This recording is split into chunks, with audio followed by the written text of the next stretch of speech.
Assalamu alaikum, and welcome to another episode of Plugged In, where we plug you into the socket of reality. We are your hosts, Zishan and Ali, and today on the show we have the esteemed Brother Malik Datardina. Brother Malik has been an Islamic political activist for over 10 years. He is a member of the Hizb ut-Tahrir group that works to establish the deputation system, or in Arabic called the Khilafah system, in the Muslim lands based on the intellectual and political method of the Prophet Muhammad, peace be upon him. Professionally, he is a chartered professional accountant that specializes in audit, technology, and innovation. In Hamilton, he is involved with the outreach efforts to answer questions that people have about Islam. Malik has also given numerous talks on Islam and economics, including the legal status of stocks in Islam, Islam and world poverty, and he actively promotes the Islamic alternative to capitalism to both Muslims and non-Muslims. You can find his writings on the Islamic economic system at his website called freshonomics.org. Brother Malik, welcome to the show. Welcome, brothers. How are you guys doing? Pretty good. It's good to have you on the show. And as you may know, our topic for today will be on money and economics in Islam, being that you are an expert. That's where your expertise lies. But with our guest on the show, before we get into the meat of the issues, we always want to get a personal touch from our guests. And in this case, I think we're pretty aware that Islam plays an essential part, or is the essential thing in your activism. And we just wanted to get an idea, when did Islam play more a prominent role in your life, and how it transformed you into an activist in Islamic thought and dawah. So, just for the benefit of the listeners, if you can kind of walk us through that and, how all that took place. Well, first of all, it's jazakallah khair for having me on this important discussion. I appreciate you both and your organization for putting this content out there. Yeah, no problem. So in terms of, great. So in terms of where I got started, I think when I was thinking about this is that I think it began with my parents. When I was young, I remember a couple of stories about, from my dad, where he was a person who should stand up to issues, and he was someone who came to Canada in the early 70s and actually 1969, and so there was a lot of anti South Asian racism.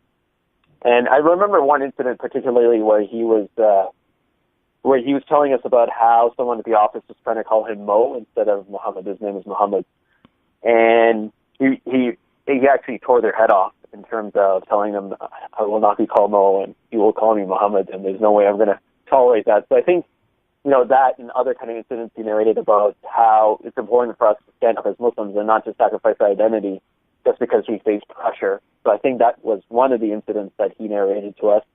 Another more political stance he took was on the movie The Message. Yep. Where he had issues with the movie is there was a lot of mistakes in the movie, and also he felt it was offensive that Hollywood actors were playing the Sahaba. For example, Hamza was played by a Hollywood actor, and he didn't like the idea that someone who drinks alcohol is going to play a Sahaba. So he was very opposed to the idea. And he also kind of warned us, he felt it was important to kind of put a stop to this because, you start here at a certain point, and then you end up in a totally different point where you saw how the Anbiya are insulted in Canadian society, regularly, and he didn't want that to happen to Rasulullah sallallahu alaihi wasallam. So I think that's one kind of the important point. And I think, kind of before that was that, both him and my mom, Mela was an immense, they kind of set the stage that everything revolves around Islam. So I'm culturally from India, but that played very little Indian culture played very little role. We didn't watch Bollywood movies, for example. I remember we went to theater once and we walked out because the scenes were not appropriate for children. So my father took very great care to kind of clean up the Islam that we got that was kind of free of cultural influence. And more importantly, he always taught us that Allah subhanahu wa ta'ala and His Messenger sallallahu alaihi wasallam were number one. That's more important than even our parents, and that's I can't thank them enough for that. And that kind of leads me to sort of the second factor, that it was sort of my awakening, which I was a teen in the early 90s, and the sort of the two areas of oppression were that were front and center was Palestine and Bosnia. And I used to remember going to the masjid in the Toliko Bosnian masjid near Lakeshore, where Sheikh Mohsen Jamil used to give us these amazing khutbahs about the ummah. And from his khutbah, I used to remember that famous hadith that we all know, that the Messenger of Allah sallallahu alaihi wasallam said, "The parable of the believers in their affection, mercy, and compassion for each other is that of a body. When any limb aches, the whole body reacts with sleeplessness and fever." And because my parents taught me that you don't take the words of Rasulullah sallallahu alaihi wasallam lightly, that to me was my sort of connecting the issue of our brothers and sisters in Palestine and in Bosnia. And for those who aren't aware, that there was brutal massacres that were happening in Bosnia, especially, and to the Muslims, especially, out of any other group. And you might hear about the Srebrenica massacre, where you found 5,000 people killed in the graves. I remember we used to go to fundraising dinners and watching the horrors of what happened to our brothers and sisters. I knew I had to do something. So the initial idea that I had was somehow I was going to get involved with a zakat kind of project, where we would kind of collect the finances, and that's why I ended up kind of pursuing the chartered accounting designation, because I felt that would be helpful for that. But I got sort of I collided with sort of mosque politics and other types of politics. That when I tried to even send essays to kind of get my idea kind of vetted, I couldn't even engage people. So I didn't really have a lot of hope with this idea. And then I was meeting I met the brothers of Hizb ut-Tahrir at university, and they introduced me to the idea of Khilafah. And more specifically, they told me that stocks are haram. And, being a chartered accountant in university, I had my, kind of ideas set by the courses I was taking, that I was going to get $1 million stock portfolio and then live off the dividends. And, that was going to be, I'm going to retire at the age of, whatever. And, they quickly brought my, dream down to kind of brought it down to size. And I fought them, to be honest. I fought them pretty hard. They'll forgive me for, if I was rude. And so then I realized that they convinced you of the Matrix, I guess, right? yeah, exactly. And that's an interesting thing. We grow up in hearing these things, that capitalism is from Islam and democracy is from Islam, but they kind of set me straight, and that they taught me that Islam is its own system, and then I did a 180, and I as you described in the beginning, I sort of made my struggle to discuss the Islamic economic system. I remember delivering that presentations probably over a dozen times, that stocks are haram myself, so that other people wouldn't fall in the trap. So I felt that this was this is sort of how I came to that, and I feel that when you set your course, for Allah's sake, Allah will guide you, even though I had kind of wrong ideas. The chartered accounting designation still is helpful when discussing the economic system.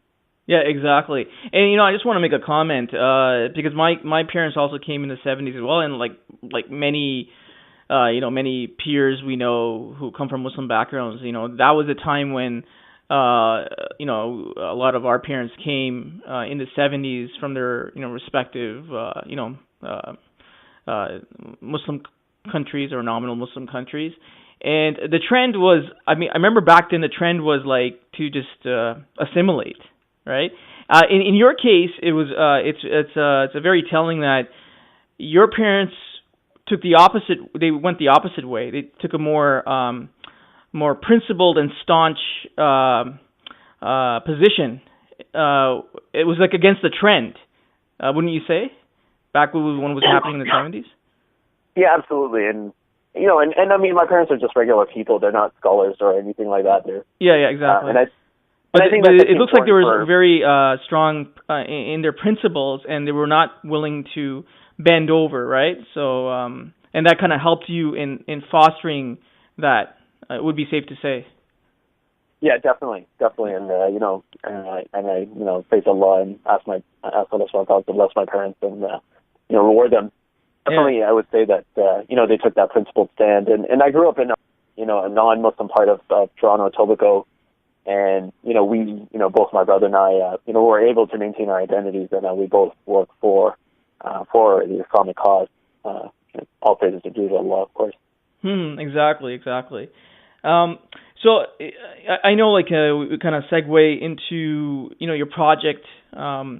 Your interest in Islamic economics, which lets your project on, which is called Freshonomics, where you're kind of outlining, I guess in piecemeal as to how you can systematically kind of fix the system, right? The present, basically, economic system that the world is subject to, right? If you can just tell us a little more about that initiative and project that you've started. Yes, yeah, sure. So the project I started is called Freshonomics.org, and so what I'm trying to do is trying to deliver the economic system, because one of the challenges of the Islamic economic system is it's a policy-based system. We're used to left-wing, right-wing. Islam doesn't work that way. Islam works on a policy level. Yep. And so I've got a series on there, the top 20 policies that will change the world, where I will look at the various policies, not just economic policies, but also kind of underlying kind of policies about how things actually work. Like, this is a simple example.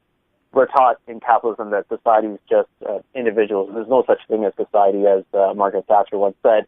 But in reality, society is much more than that. Society is sort of the collective glue that puts us together, the systems, the thoughts, the emotions, right? And this is very important to understand, right? Because when you're dealing with when you're refuting capitalist thinking, when you start with a wrong premise, like how we are as a society, you end up within a totally wrong direction. And so the purpose of the blog, I felt that, Allah subhanahu wa ta'ala has blessed me with this understanding of economics, and, I'm passionate about it, and I felt that it's important for us to get the word out there. And the reason why I called it Freshonomics, because I feel that Islam is, the resurgence of Islam in the 21st century is something that gives a breath of fresh air. People, they've given up on communism despite people, seeing capitalism's aggressiveness and its injustice. They're still not turning to communism. They saw that fail over the last century, and the Occupy movement, for example, didn't turn to communism. So they know that's a no-go. But at the same time, they don't feel capitalism is the right way. They might describe themselves as socialist and democratic, but without getting too much into the nitty-gritty, people are looking for that alternative. And I think that it's incumbent on us as Muslims to use resources like my blog, for example, and to invite non-Muslims to think about Islam. At a minimum, what you can hopefully achieve is that you'll show people another side of Islam that they're not getting from CNN or MSNBC or Fox News, and that you're getting it, that Islam has a much more comprehensive approach to life, and this is something that human beings sorely need, right? Yeah, exactly. And I think it's a good approach because, especially since we live in a secular society, it's a good way to kind of segue into Tawheed, right? Because the sort of like the underlying principle of Islamic economics is that it's revealed from Allah subhanahu wa ta'ala. It's not from me or you or Jimmy or Joe. It's from the creator of the heavens and the earth. And I think that it's a good way to spark interest in Islam and a problem we all feel. It's very easy to strike up conversations about economics of the office. You can talk about the oil prices. You can talk about how interest rates are going up. And then even an easy segue to say, hey, let's go for coffee after work. Let's talk about the economic system of Islam. And that'll give you an opportunity then to kind of talk about Tawheed and the proofs of Allah subhanahu wa ta'ala and the proof of the Quran, right? And the two go hand in hand. They can never be separated, because you shouldn't just sell Islam on benefits, because it's not about benefits, it's about submission to Allah subhanahu wa ta'ala. But it's a good way to kind of show people that there is a system that we need, which is brought to us, revealed to Rasulullah sallallahu alaihi wasallam from the creator of the heavens and the earth. Exactly. For the benefit of the listeners, because I know the people that you may talk to and converse about have an avid interest in economics, right? But as you may know, there's many people who out there think economics is a very dry subject. Right. So for the benefit of the listeners, if you can just define what is economics, and then you can just kind of again continue on how Islam plays a part concerning economics. Like, is how where we're arguing that it's very important. It's vital for society. So if you can, just for the benefit of the listeners, if you can kind of just define what is actually economics. Yeah, so I think that it's a very good point that that economics seen as boring and complicated, and we really saw that with the financial crisis, for example, like the complex financial derivatives. Even politicians didn't really want to delve into that. What was behind asset-backed financial schemes? They didn't want to go there because they felt it's too complex. And I think that's an important thing. Economics is really about how the society works from in terms of distribution of wealth and how the policies will enable that distribution of wealth, right? Exactly. And there's more complex than academic definitions. I'm sure they're out there. But it's really how stuff gets to people, right? And I think it's important for us to reclaim economics and take it out from the hands of the priests, the secular priests that are out there, right? Because that's part of the sort of the capitalist trick, which is to make it something so complicated that it only belongs to experts, and people like regular people can't discuss or comment because they're just not intelligent enough. And I don't agree with that. And that's what Islam especially does, right? Islam enables the regular person to understand economic policy, because in general, Islam is not something that's based on priesthood, right? Exactly.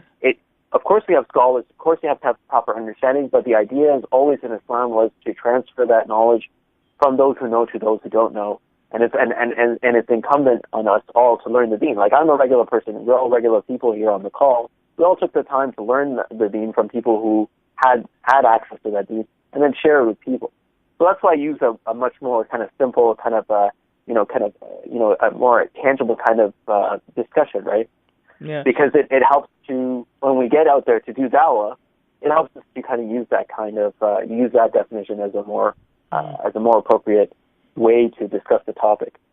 Yeah, exactly. And you mentioned distribution of wealth, right? And again, that's connected to facilitating taqwa, right? If the wealth is distributed, right, in society, then people, like there's a saying of the Prophet, poverty leads to disbelief, right?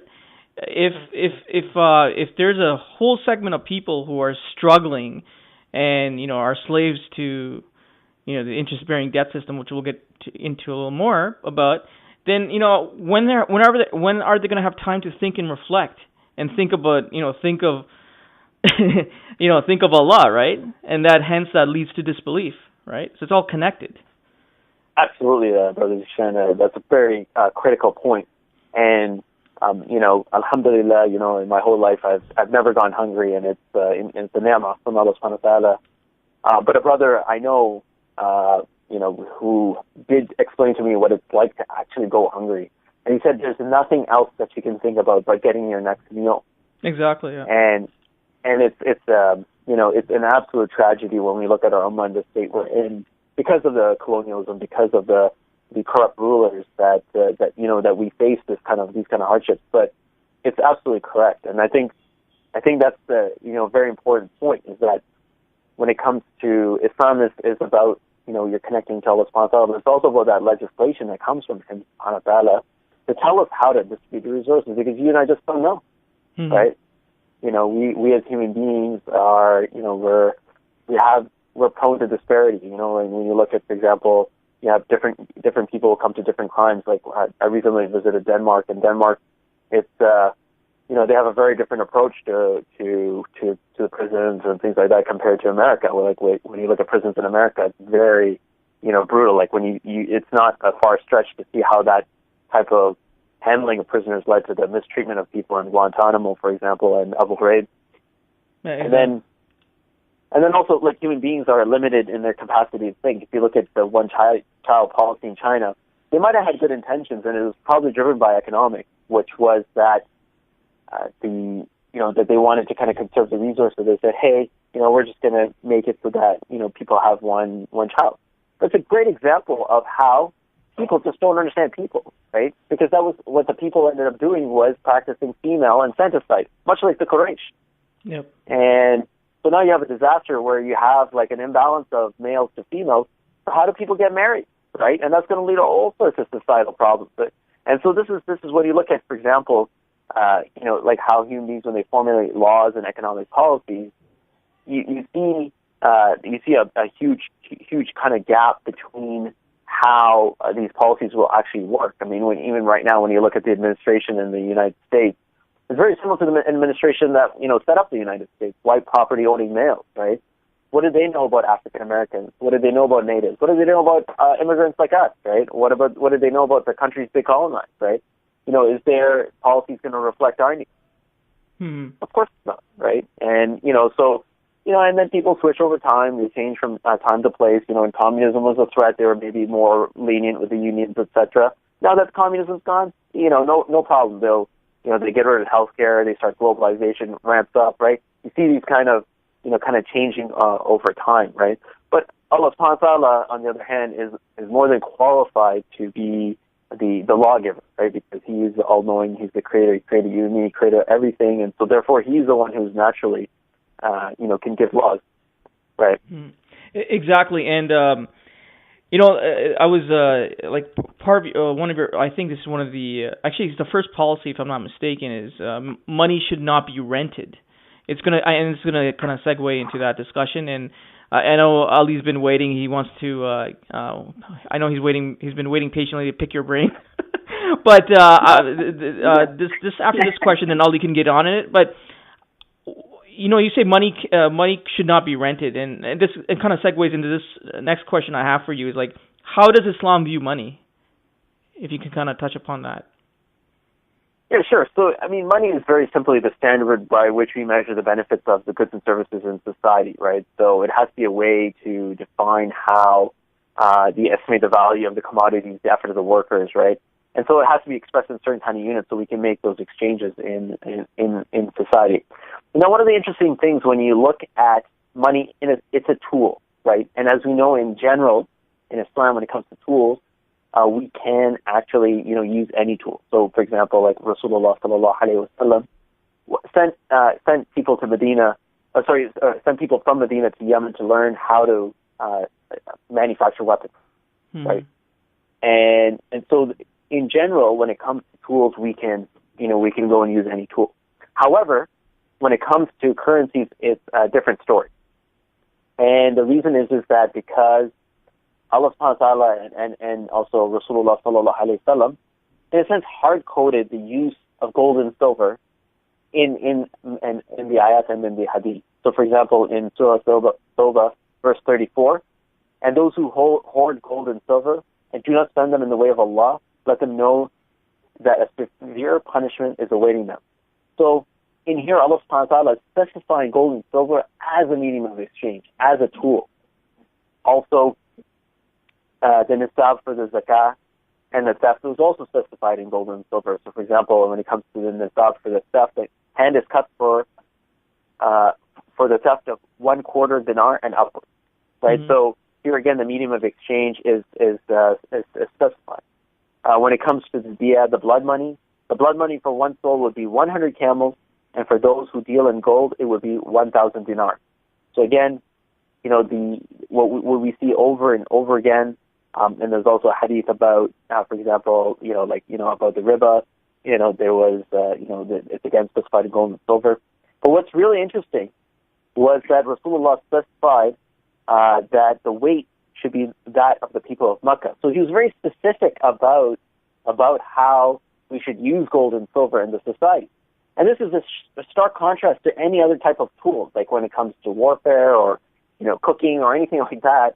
There's no specification when it comes to tools, right? And so that's why in Islam, the Khilafah it's an obligation on the Khilafah to use the bimetallic standard, which is gold and silver, which is what Rasulullah sallallahu alaihi wasallam and the Sahaba after him, that's what they use as the official state currency.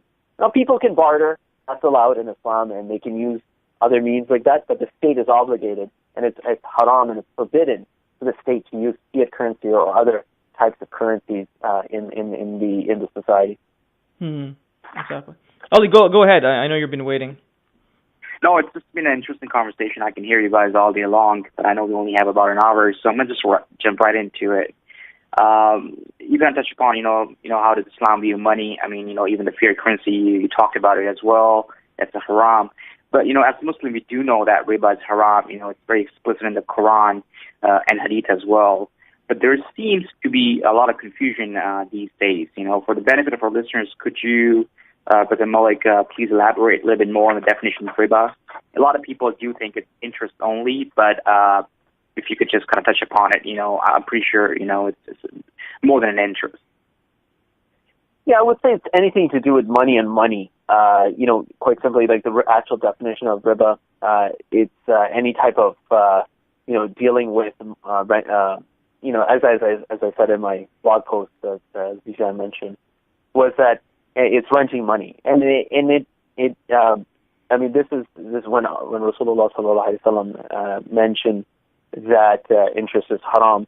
The idea is that it's something that contradicts sort of one of the underlying pillars, principles in Islam, that the loss goes with the gain, right? So the bankers can just kind of exploit the effort of other people just by some kind of arbitrary mathematical formula that sort of just extracts that kind of rent from them. Now, also in Islam, that we have, for example, when it comes to stocks, for example, they're haram as well, but for different reasons.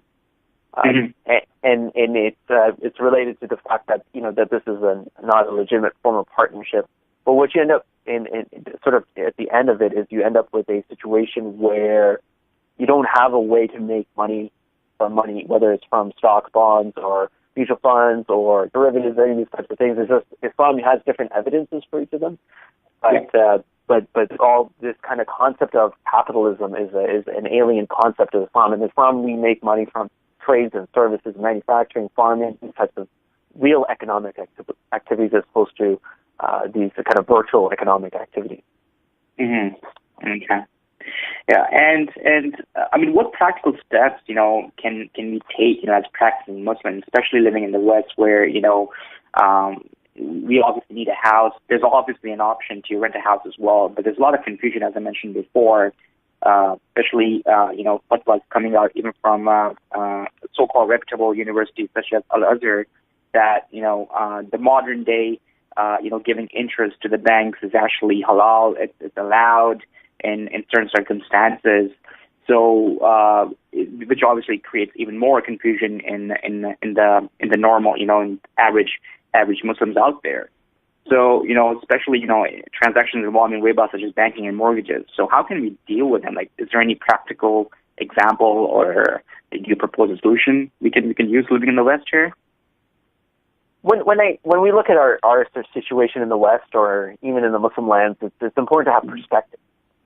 We need to look at the seerah. We need to examine the Sahaba, how their life was when you didn't have the Khilafah state, when you didn't have the protection and the economic system implemented, and what it was like. And that's how we can benchmark our lives, right? Because it gives us the proper perspective to kind of look at that. When we look at the Sahaba, the story of Makkah was a story of perpetual insecurity, right? They weren't focused on, they were just trying to get by day to day, just trying to live to see the next day. And, it was horrible torture, horrible killing, much like today. The Ummah lives in a state of insecurity. In the West, we have it better from a physical sense, but in a sort of more spiritual sense, we're also under siege. In terms of, you just go out on the road, or you go out anywhere, and it can be very difficult. And I think that the most important thing is to commit ourselves to reflect that economic system we want to build, and to invest ourselves personally in it. We attend numerous numerous courses, numerous sessions where we talk about the importance of focusing on akhirah and avoiding the dunya. Where the rubber really hits the road when it comes to haram aspects of dunya, when you engage in the dunya in a haram way, right? So if you're dealing with mortgage, if you're dealing with if you're selling mortgages, or you're in that kind of industry, it's important to kind of pull ourselves out. So we have to do an inventory of our contracts, so to say, and then look at what we can extract ourselves of when we don't have a proof for being involved in that, business, whether it's making money or even spending, right? We have to look at this. Allah subhanahu wa ta'ala will hold us accountable, right? And as you know, sorry, you're going to say? No, go on, yeah. Yeah, as you know, the famous ayah that Allah subhanahu wa ta'ala revealed, O you believe, be afraid of Allah and give up what remains due to you from riba, if you are really believers. Mm-hmm. And if you do not do it, then take notice of a war from Allah and His Messenger. And Ibn Abbas explained, and this you can find this in the Tafsir of Ibn Kathir, that when the people who are indulging in riba are resurrected, the angels will be handing them weapons to go fight Allah subhanahu wa ta'ala, right? And when you think about our fasting, you think about our praying and all this stuff, what is it? You're praying to Allah, you're hoping that Allah will accept, we're hoping that Allah will accept this, but if we engage in this type of warfare, it obviously undoes all that. So who are we really, right? And that's really the issue at the end of the day. Islam is sufficient. This is an opportunity for us to really declare that Allah subhanahu wa ta'ala is our Lord and our sovereign, right? By practicing Islam when it comes to the dunya aspect of it, right? Because that's always the hardest part, right? Whether there's a khilafah, no khilafah, whether with Rasulullah sallallahu alayhi wa sallam, we're not with Rasulullah sallallahu alayhi wa sallam, it's to extract ourselves from the benefit, right? Because that's what, when we look at read Quran, that's the sort of the theme that comes up over and over again, is that people want to enjoy the dunya instead of focusing on Allah and the akhirah. Yeah, at the cost of the akhirah. Yeah, absolutely. So, I'm just trying to pick your brain here. So a lot of people, a lot of so-called scholars in the Muslim world and in the Western world as well, I tend to call them YouTube sheikhs. But they say that giving riba, for example, if you want to buy a house, giving riba to the bank, it's permitted, it's allowed. It's only the war is waged against the person who actually earns or eats riba. What do you say about that? Well, there's a hadith that explains that what involving ourselves in riba means, right? And Rasulullah sallallahu alaihi wasallam said, "Cursed is the one who gives interest, takes interest, testifies to the contract, and writes the contract down." So these are 4 categories. It's the meaning of the hadith. I'm not quoting the hadith verbatim. And so the Rasulullah sallallahu alaihi wasallam explained that. And what does it mean to be cursed by Allah, right? And I think that sometimes, because we live in a secular kind of world and we're not close to the sort of the ayat and the hadith of Islam, it acts as a blocker. Because being cursed by Allah is no small matter, right? Like it's like the one who created you. If He curses you for such a thing, it's not a small issue, right? And when I've given talks on this with campus and students come for me for a fatwa because they want to have someone sort of halalify their transaction,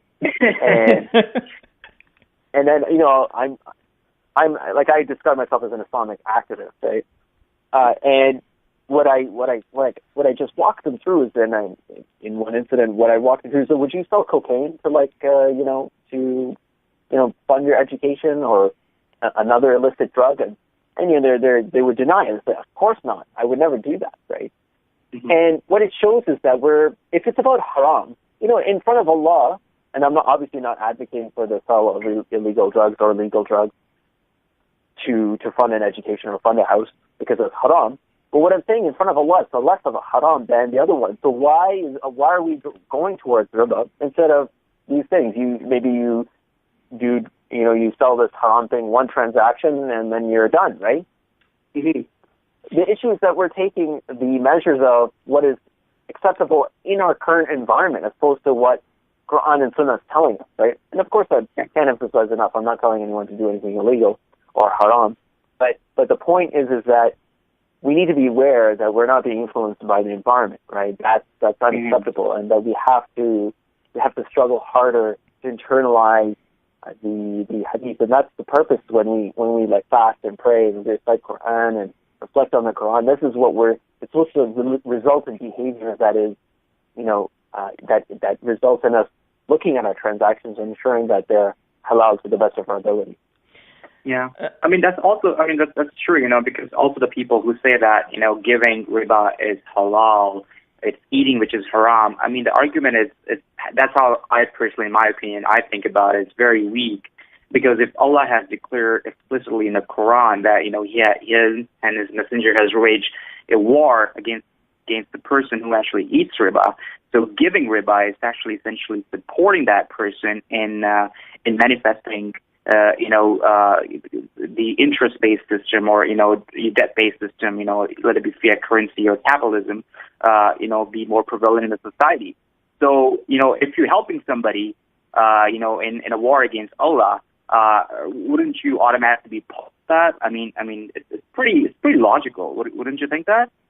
Absolutely, because Allah made us the best of nations to enjoy what is right and forbid what is evil, right? So to say, oh, you're doing all these types of haram, if someone is about to drive themselves off a cliff, you don't say, hey, let me fill the gas in your car so you can do that faster.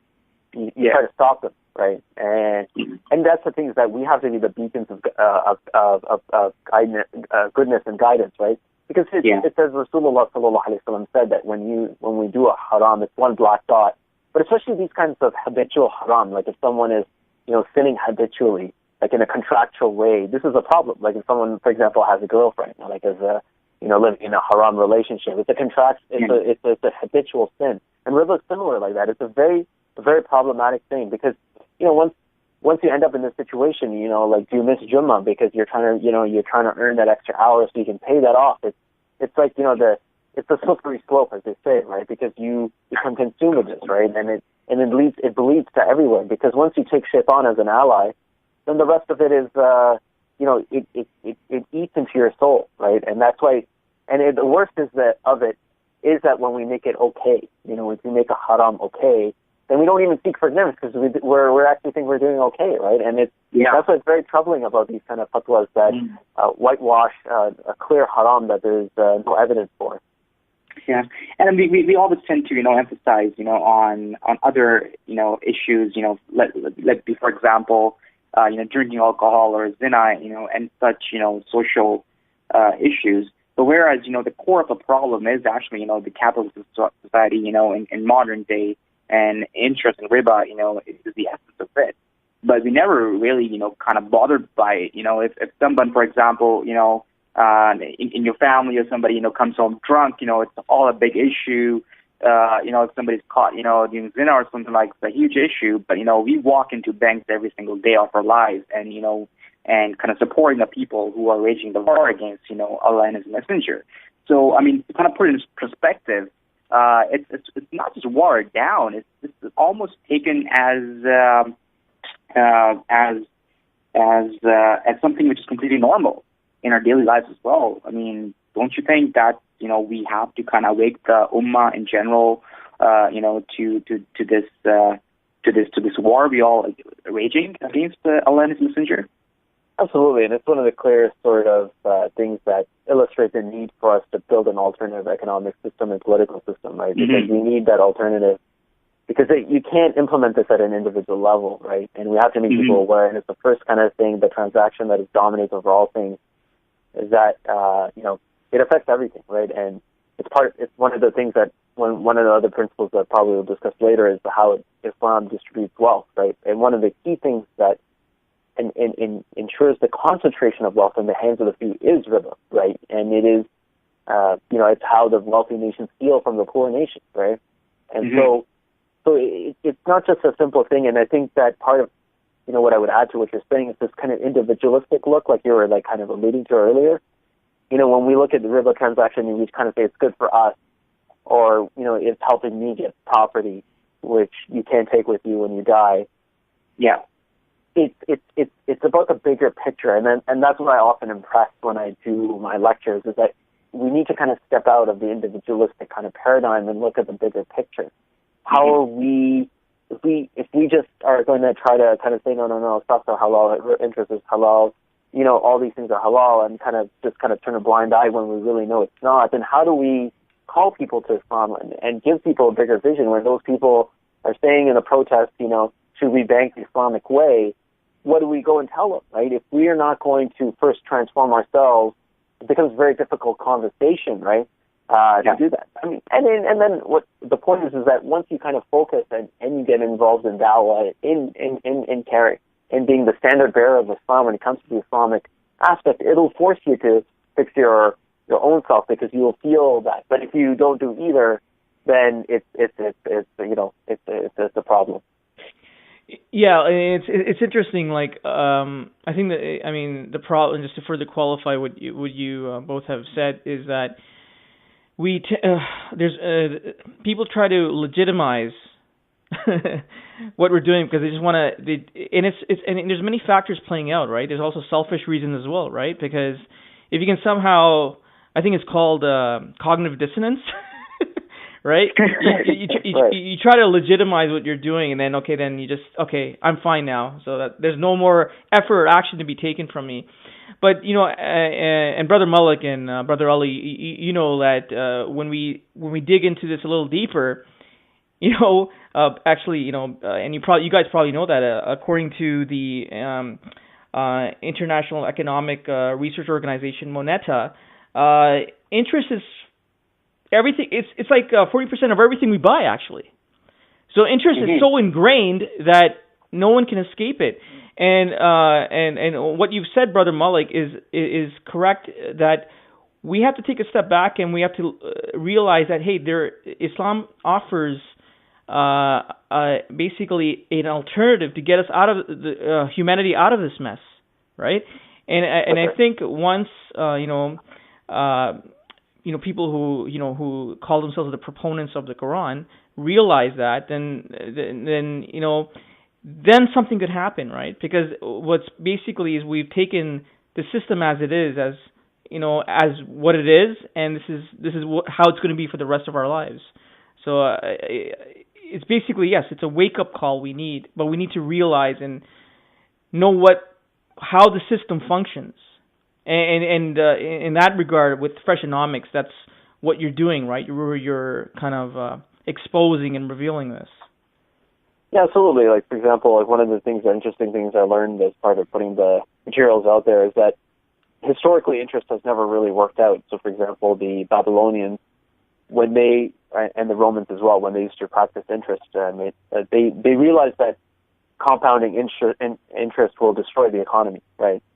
And so, for example, when King Hammurabi died in 1749 BC, his successor, Samsolina, canceled all the debts to the state and decreed that all tablets should be destroyed except those concerning trader tablets. So they got rid of a whole bunch of debt because they knew that if you keep on compounding the interest, it just grows out of control, so it consumes the economy. Like another economist, a non-Muslim economist, Margaret Kennedy, explained that if you took a penny at the time of Isa alayhi salam at 4% interest, to pay that off in 1750 would require the whole earth in gold, right? So just kind of it speaks to the insanity of interest, right? It has nothing to do with that. As I mentioned earlier, when it comes to Islam, when we have partnership contracts, for example, it's based on what is actually produced. If there's nothing produced, then nothing is shared, right? But if something is produced, if there's an output from that economic activity, then we share that, right? And it makes sense. It's rational, right? But interest, it doesn't make any sense when you think about it.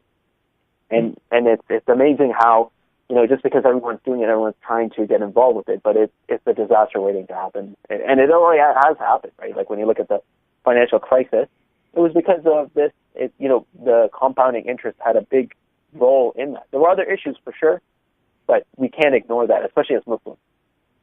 Exactly. And if you can tell us a little more about, because the alternative that's being proposed, which and there's a history of that, right? I think a lot of people are not aware of it, of the sound economic management that the Muslims of the past under the Khilafah system had practiced. If you can just kind of share examples of sound economic management for human society that was practiced within in Islam's history. Yeah, so there's some things that the interesting thing, because Islam it treats the human being as a whole, an indivisible whole. So it won't say, for example, when you look at the inheritance laws, you can see implicitly inside it is the distribution mechanism, right? Yeah, exactly. And so when we're looking at our history and when we read stories, it's important to kind of have that, kind of societal lens on that says, hey, how does this kind of reflect on our understanding today? I'll give you a simple example. Like when Abu Hanifa, may Allah have mercy on him, the way he used to organize his day he would have his shop, he would keep it open for a few hours. As soon as he made his feet for his day, he would shut it down, right? And then he would go and do his scholarship. So he was able to self-fund his scholarship, right? Because he was one of the, like many of the noble scholars, he refused to work for the ruler because he didn't want to be tainted by that and to be biased by that. He didn't want any of his scholarship to be biased by that. So he was able to self-fund, right? But the hidden sort of aspect is that the Islamic economic system, right? Because one of the ways that things that the markets were organized is that all the sellers who sell things, like if you're a rice seller, you would have all the rice sellers would be one area of the market. That way you have that resilience, right? So you have these kind of things that from when you listen to khutbahs and go to lectures and things like that. But what's behind it is the Islamic economics. But more explicitly, for example, like when you had Umar ibn Abdulaziz, who's considered one of the Khulafa al-Rashidin, he came about 100 years after Hijrah. When they were looking for who to pay zakat in North Africa, they couldn't find anyone to actually pay zakat to, and they said, I was sent by Umar ibn Aziz to collect zakat from Africa, and after collecting it, I intended to give it to the poor people. However, I did not find anyone. Yeah. So. And it goes on is that cause what happened was what they had to do is just they left the gold at the masjid because there was no one to do anything, and so then people like Umar ibn Aziz, the Khalifa, said use it to get married, right? And so it shows you that how when you have the proper functioning economic system, how you have this kind of sense of satiation, and it goes back to what you said earlier, Zishan, is that the issue of wealth is not about living large, but rather it's about sharing that, having that sense of well-being, because how does one, achieve optimization, spiritually, socially and all the realms we are in without having a sound, economic system. It's really hard to do that when you're always in this state of anxiety, with, to do with your wealth. Yeah, exactly. And it's, and as you implied as well, Islam is, it's totally against hoarding, right? Hence, Absolutely. The wealth has to be distributed. Ali, I think you had something to add. No, I mean, we pretty much cover everything. I'm just kind of wanting to ask, furthermore, no doubt that riba is prevalent today, which constitutes obviously, societies everywhere collectively to be in a perpetual war, so to call it, for lack of better words, with Allah and His Messenger. Unless we stop engaging with it, can you propose some sort of a blueprint for an alternative economic paradigm where we, as Muslims across the globe, could use to lead the world out of darkness and slavery to true freedom? What are the next practical steps we can take today? Yeah, and I assume true freedom is freedom from the fire, right? Is that we want to be, we want to have a life of tranquility, right? And the concept of this kind of happiness that is sort of we see on television really doesn't exist in reality, right? So true happiness is knowing that one is in harmony with their creator. And so I think that it's important when I talk about Islamic economics. I usually, one of my first slides when I give a presentation, for example, I always kind of clarify right off the bat that Islam is neither left wing nor right wing, right? You look at some aspects of Islam, you might say, hey, people are trying to, maybe trying to fool people and say, oh, look, Islam is left wing. They look at other things and say right wing. So just by example, for example, Rasulullah sallallahu alaihi wasallam said, the Muslims are partner in three things: the water, the pastures, and the fire. So this looks so what the idea here is that when it comes to ijtihad of fire, it's communal, any energy resource, coal, nuclear, oil, all these things are commonly owned, and the benefit of it is administered by the Khalifa, and the Khalifa then ensures that people have access to that wealth.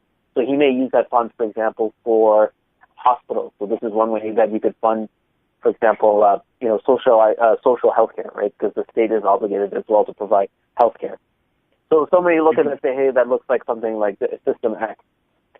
Then you might look at something else. So, for example, Anas reported that prices soared during the time of the Messenger of Allah, sallallahu alaihi wasallam. So they said to him, "O Messenger of Allah, why don't you introduce pricing? Meaning, why don't you fix prices?" He said, Verily, Allah is the recipient, the extender of the wealth, the provider, and the pricer. And I hope that I will meet Allah subhanahu wa ta'ala without having anyone accusing me of having perpetuated a mazlama, meaning oppression, against him, be it in blood or money.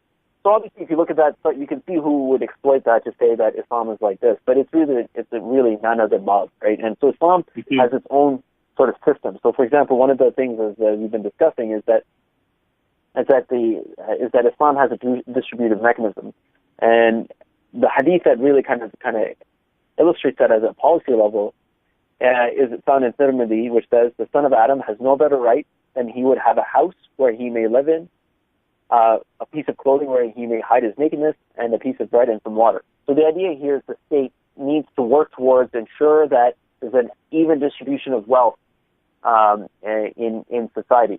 And this also goes in Surah Hashr, Surah 59, verse 7, where Allah subhanahu wa ta'ala ordered that the wealth not be a circuit amongst the rich, meaning it doesn't become something that the 1% just kind of plays with the wealth. And the idea here is that the ayah was revealed, but it has a general applicability. When wealth came into the state, it was ordered to go to the poor people first to ensure that distribution, right? So all these kind of things, illustrate how that would. It illustrates how Islam has that. Now, to get what I see as the economy, so the end of the economy. Well, if you look at our economy right now, it's monopolized by corporations, right? They dominate. They sort of, what I would say, colonize the market. You don't have a free market is actually a closed market. Ironically, it's one of those kind of Orwellian things, right? Where you, for example, you look at something like Tyson Foods. Tyson Foods controls 1/4 of like the meat market, the chicken market, right? And what the way that Tyson Foods got to be where it was that it went through the IPO, right? Like the initial public offering to Goldman Sachs, of course. And so what he realized that if he didn't do that, he'd be subject to market forces, right? And so the only way he could actually sort of quote unquote beat the competition is by buying it out and controlling the market. And so right now, when you end up in America, you don't have an open market when you as a small farmer want to sell your animal. You can't. There's no market to actually sell the animal because you have like these giants who will, do fake bidding. Like the one guy will be like, okay, this is Tyson territory, so I'm just going to put a bid in so that we can maintain our sort of monopoly, right? And so you end up with this economy that's controlled by the tyrannies, the corporate tyrannies, as Chomsky calls them. But instead in Islam, what you end up with is partnerships. That sort of becomes the economy comes dominated by all these little small partnerships. What the beauty of it is, it's not small by fiat. Like it's not that we're not allowed to have a partnership of more than 3 people. That's not how Islam doesn't have those arbitrary limits, right? It doesn't say you can't make more than 1 million dinar, right? What it is that partnership, because like for example, even if 3 of us, we might be good friends with each other, right? But if we form a partnership, we made a lot of money, maybe we would think we want to take the business in different directions. We might not agree with each other, and we might go our separate ways, right? Because that's just how human beings are, right? We might be the best of friends, right? But we have difference of opinion, right? And so what Islam is harnesses that natural inclination of the human beings, right?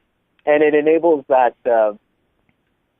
people to kind of go their own way and kind of start their businesses. And you have to remember that the partnership is the only way really for the rich to make their money grow, right? So they're always looking for, really able entrepreneurs, right? And this is the amazing thing about Islam, and it's like one of the things that kind of just, really kind of humbles you, and it kind of, it really blows you away as to how amazing the ahkam of Allah subhanahu wa ta'ala are, because it factors all this in without even really understanding it, right? Like in a sense, like it's not like we sat down and we're geniuses, but rather it's just the hukum of Allah subhanahu wa ta'ala, right? And so what's amazing about it is that when you look at it, is that because that's the only way, if you're like a penniless entrepreneur, for example, and you're skilled, people will be seeking you out because they want to grow their money, right? And so someone with money will partner with someone with no money, just because that's the only way for them to grow their wealth, right? And so it's an amazing illustration of how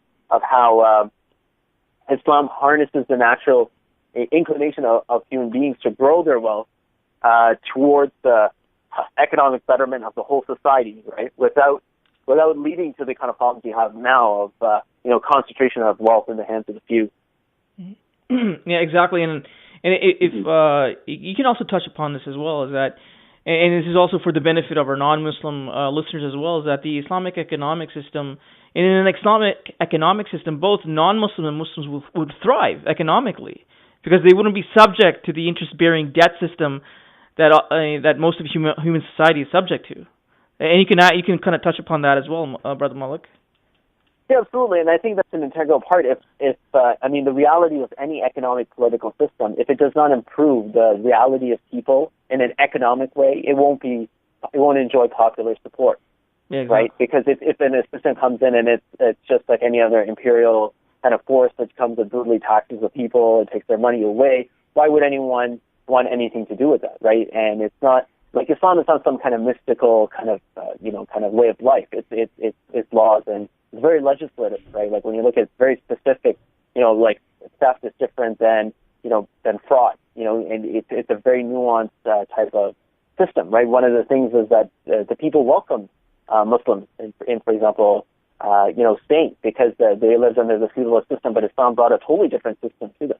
Even, for example, when you look at the Romans, when the Sahaba were in Sham, in present-day Syria, one of the things was that the jizya, for example, which is unfortunately has the bad rep. And other, the haters out there.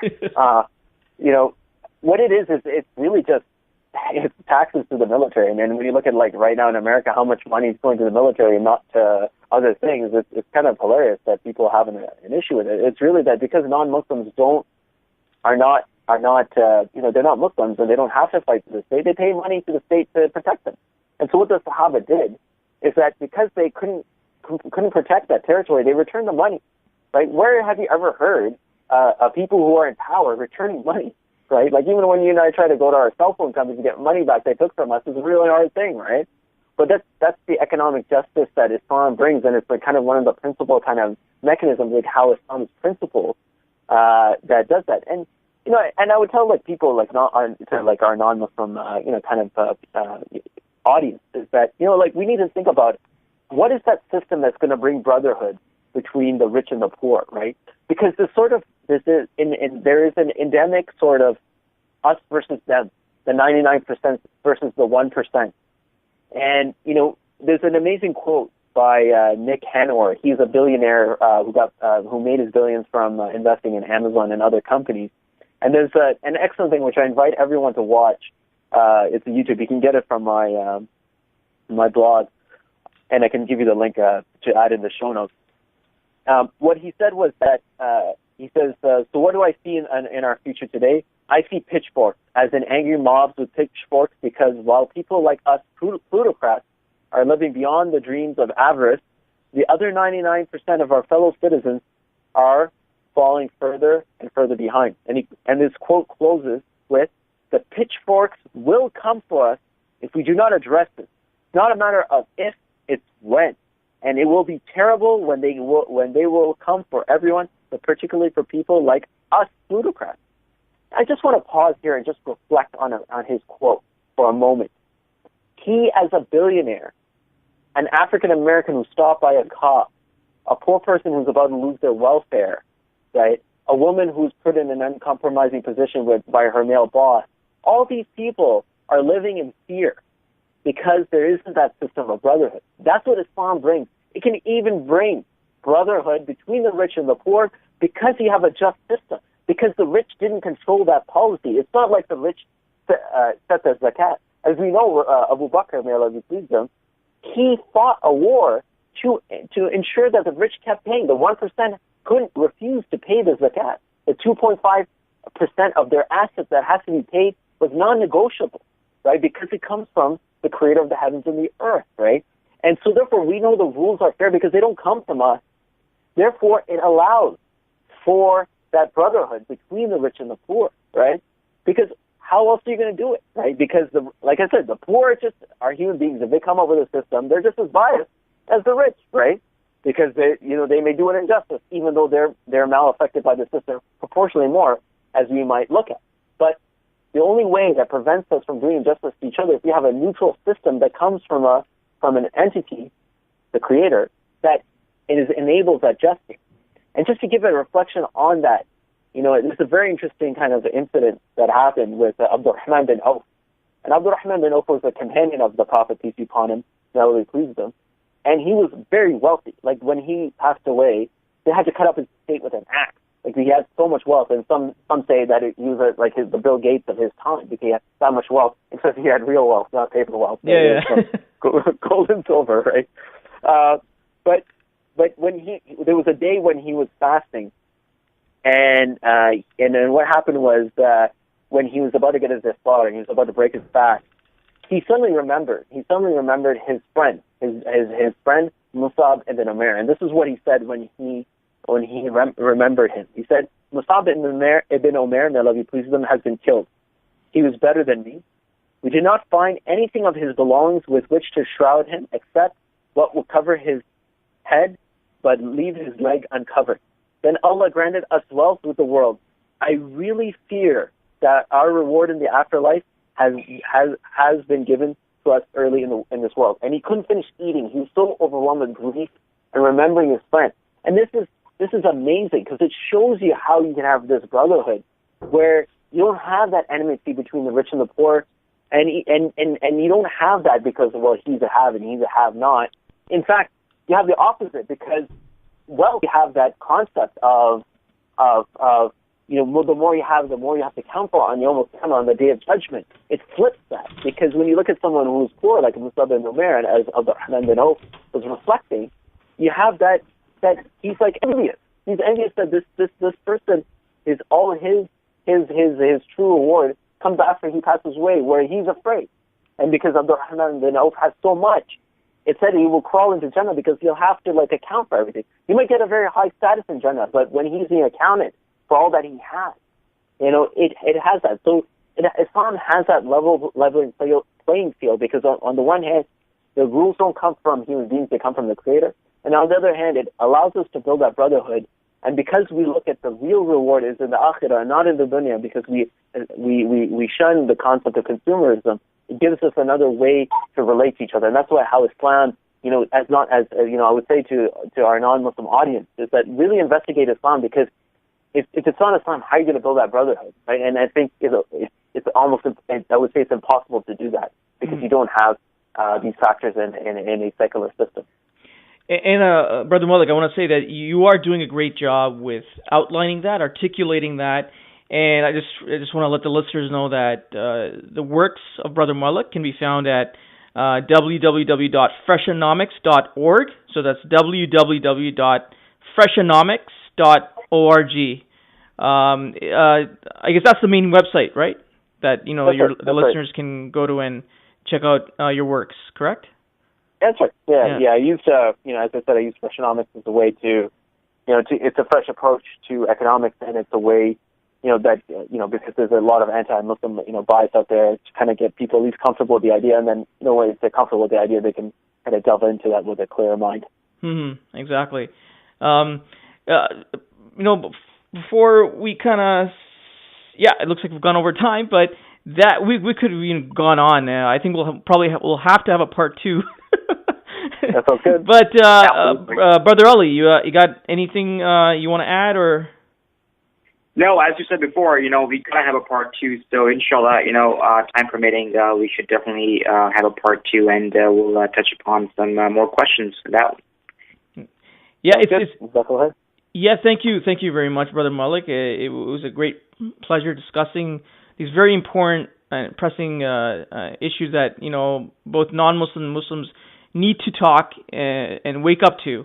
So I'd like to thank you all. I'd like to thank the listeners for tuning in. And until next time, be plugged in.